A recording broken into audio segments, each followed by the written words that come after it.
ঢাকায় ইম্পালস হাসপাতাল এবং ইন্ডেক্স গ্রুপের উদ্যোগে অনুষ্ঠিত হলো অ্যাস্থেটিক ও স্টেম সেল থেরাপি বিষয়ক বৈজ্ঞানিক সেশন। এই আয়োজনের আন্তর্জাতিক অংশীদার ছিল কোরিয়া ডফ। এদিন প্রথমবারের মতো বাংলাদেশের ত্বক ও চুলে স্টেম সেল থেরাপির লাইভ প্রদর্শিত হয়, যা আন্তর্জাতিক মানদণ্ডে পরিচালিত। খুব শীঘ্রই দেশে ইম্পালস হাসপাতাল সম্পূর্ণ স্টেম সেল থেরাপি সেন্টার চালু করতে যাচ্ছে বলে জানান ইন্ডেক্স গ্রুপের প্রধান নির্বাহী শফিউল্লাহ আল মুনির।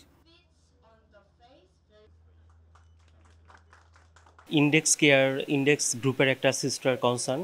আমরা অনেক দিন যাবতই বাংলাদেশে কাজ করছি বিশ্বমানের স্বাস্থ্যসেবা বাংলাদেশের সাধারণ মানুষকে সাশ্রয়ী মূল্যে বিশ্বমানের স্বাস্থ্যসেবা দেওয়ার জন্য।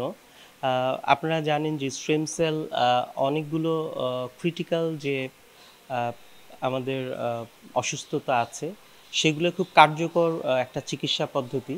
এই চিকিৎসা পদ্ধতিটা আমরা যে কোম্পানির সাথে বাংলাদেশে অ্যাসোসিয়েট হয়েছি, আমরা চাচ্ছি বাংলাদেশে একটা সেল ব্যাংক করার জন্য। কারণ আপনি জানেন যে অনেক সময় এই আমাদের সর্বশেষ মাইল স্টেশনের যে স্কুলের যে দুর্ঘটনা, আমাদের দেশে যদি একটা সেল ব্যাংক থাকতো তাহলে অনেক যারা এই ধরনের ক্রিটিক্যাল অ্যাক্সিডেন্টের ভিতরে যাচ্ছে তাদের পাশে দাঁড়ানোটা খুব সহজ হতো।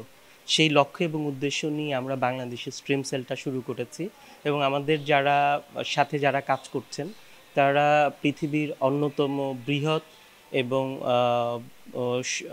এই দিকে স্টেম সেল ট্রিটমেন্টের অন্যতম প্রতিষ্ঠান ডফের সাথে আমরা কাজ শুরু করেছি। আমরা আমাদের বাংলাদেশে কয়েকটা R&D আমরা স্টার্টই করছি। এই R&Dগুলো শেষ হলে আমরা সরকারের যারা স্বাস্থ্য পলিসির সাথে স্বাস্থ্য নীতির সাথে সংযুক্ত আছেন আমরা তাদের কাছে উপস্থাপন করব যে বাংলাদেশের স্টেম সেল ট্রিটমেন্টটা কীভাবে যদি কন্ডাক্ট করলে সবচেয়ে বেশি মানুষ উপকৃত হয়।